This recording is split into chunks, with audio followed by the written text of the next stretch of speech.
부모는 아이의 입맛을 고치려고 하기보다는 힘들더라도 아이에게 맞춰주어야 합니다.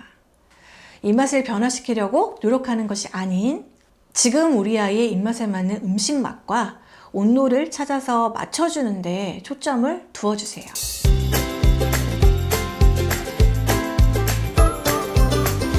안녕하세요. 재현쌤의 육아쉼터 재현쌤입니다. 유치원 현장에서 보면 교실에 가만히 앉아서 조용한 활동을 즐기는 아이가 있는가 하면 돌아다니면서 활동적인 놀이를 즐기는 아이가 있습니다. 아이들마다 제각각 다른 특성은 입학식 날 가장 잘 보이는데요. 교사를 처음 봤는데도 스스럼 없이 다가서서 질문을 하는 아이가 있든가 반면 낯을 가리고 가만히 앉아있기만 하는 아이도 있습니다. 왜 이런 차이들이 날까요? 그 이유는 아이마다 상황에 접근하는 자기 나름대로의 행동 양식을 다르게 타고나기 때문입니다. 각자 타고난 특성과 유형을 기질이라고 합니다. 아이들의 40%는 순한 기질을, 15%는 느린 기질을, 10%는 까다로운 기질을 타고난다고 합니다. 이런 기질은 식습관에도 많은 영향을 미치는데요.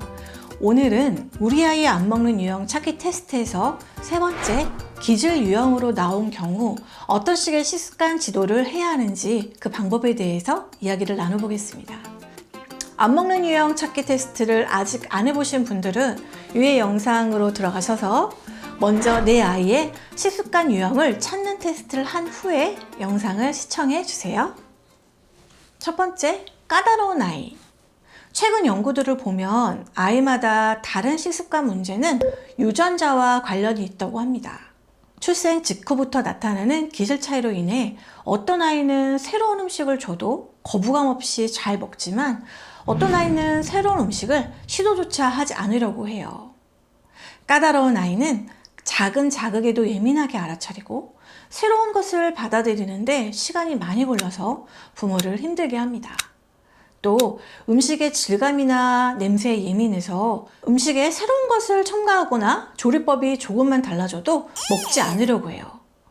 하지만 아이는 타고난 기질대로 행동하는 것이기 때문에 부모는 아이의 입맛을 고치려고 하기보다는 힘들더라도 아이에게 맞춰주어야 합니다. 입맛을 변화시키려고 노력하는 것이 아닌 지금 우리 아이의 입맛에 맞는 음식 맛과 온도를 찾아서 맞춰주는 데 초점을 두어주세요. 첫 번째, 좋아하는 음식과 비슷하게 조리하기. 어른도 처음 보는 식재료를 보면 이게 뭐지? 하는 생각이 들고 바로 먹기 거부감이 드는 일이 있죠.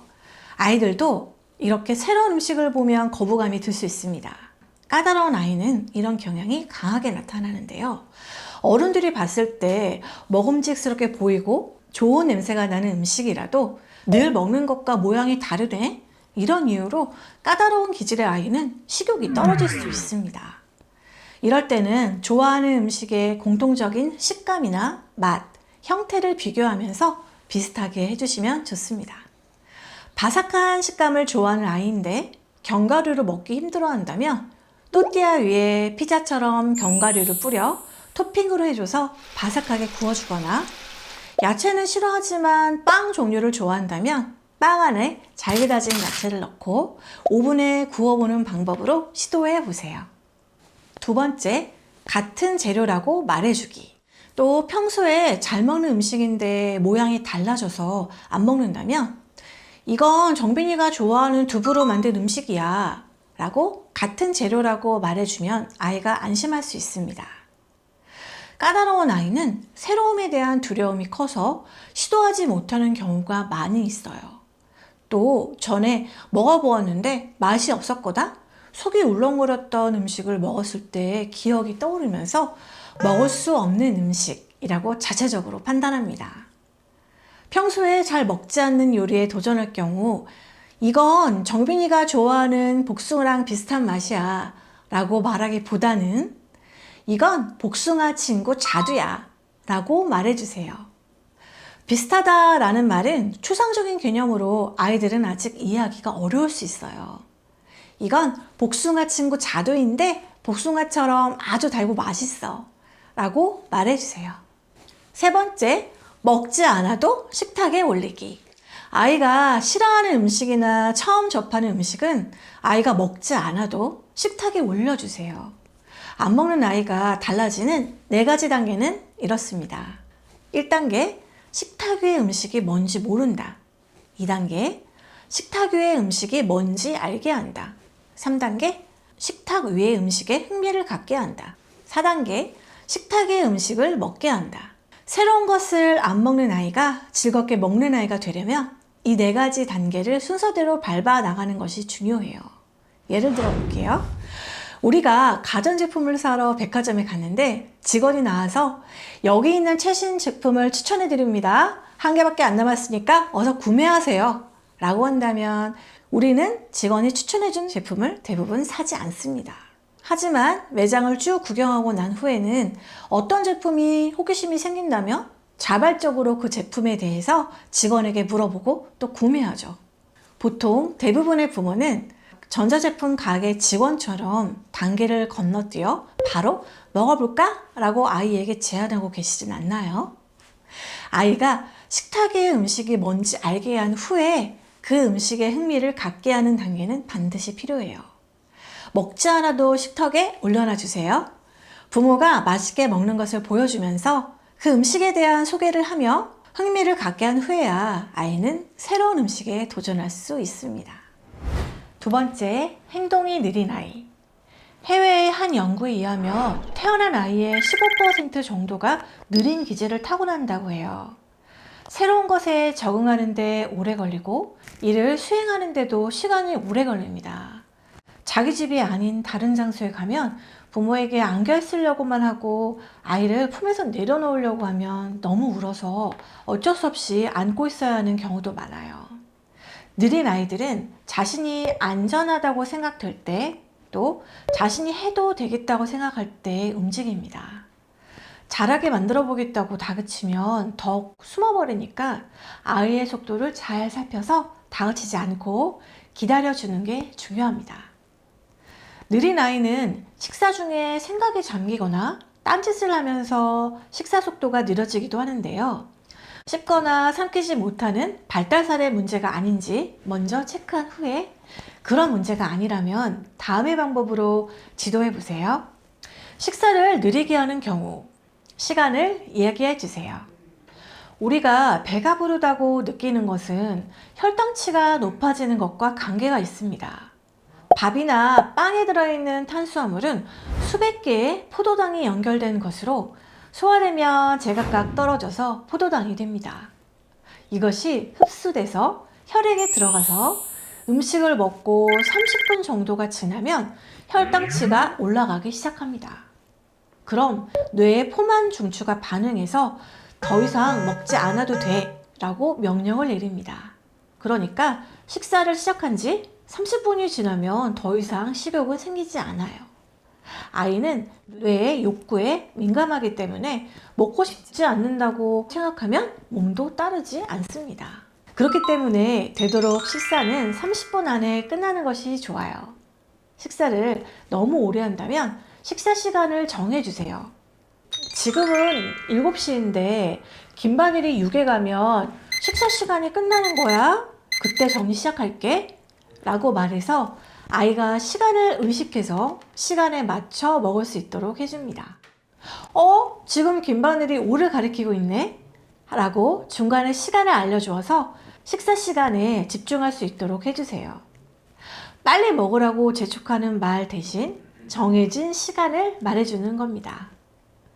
여기서 포인트는 안 먹고 있을 때 언성을 높이면서 빨리 먹으라고 재촉하는 것이 아닌 집중해서 잘 먹고 있는 중간중간 우리 정빈이가 꼭꼭 씹어서 잘 먹고 있네? 오늘은 시간에 다 맞춰서 먹을 수 있겠다 라고 말하면서 잘하고 있는 행동을 칭찬해 주세요. 장난치거나 먹지 않았을 때보다 잘 먹고 있을 때 칭찬해 주는 것이 효과가 좋습니다. 식사 시간이 지나치게 길어질 경우에는 이렇게 식사 시간을 정해놓고 일주일에 5분씩 서서히 단축시켜 가는 방법도 추천드립니다. 주변 환경 정리하기. 주변에 있는 것에 신경을 뺏기지 않도록 먹는 행동에 집중할 수 있는 깨끗한 환경을 만들어주세요. 식탁 주위에 식사와는 상관없는 물건이 많은지 확인하고 식탁 위에는 음식 이외에는 아무것도 놓지 말아주세요. 이렇게 식사를 하는 주변 환경을 아무것도 없이 깨끗하게 정돈해 놓으면 다른 곳에 시선을 빼앗기지 않아서 아이가 음식을 집중해서 먹는 것에 도움이 될 수 있습니다. 세 번째, 활력이 넘치고 호기심이 많은 아이. 스스로 움직일 때가 되면 한시도 가만히 있지 않고 돌아다니는 아이들이 있습니다. 기질적으로 신체 활동성이 높은 아이들인데요. 활력과 호기심이 왕성한 아이들은 기질적인 특성 때문에 자리에 앉아서 먹지 않고 돌아다니며 먹을 수 있습니다. 호기심이 많고 에너지가 많아서 밥 먹는 중간에 돌아다닐 수 있기 때문에 밥을 늦게 먹게 되어서 부모는 또 먹여주는 패턴이 생길 수 있습니다. 돌아다니면서 먹을 경우, 아이가 돌아다니면서 먹을 때 그 원인을 살펴보면 식사하는 장소가 매번 달라지거나 장소는 정해져 있지만 잘 먹지 않는다고 아이를 따라다니면서 먹여주었을 때 돌아다니면서 먹는 이런 행동을 할 수 있습니다. 또 부모가 평소에 음식을 입에 떠먹여주는 경우에도 아이가 돌아다니면서 먹는 원인이 되기도 하는데요. 유치원 현장에서도 밥은 먹지 않고 자리에 가만히 앉아 있거나 밥 먹을 때 돌아다니는 아이들은 늘 있는데요.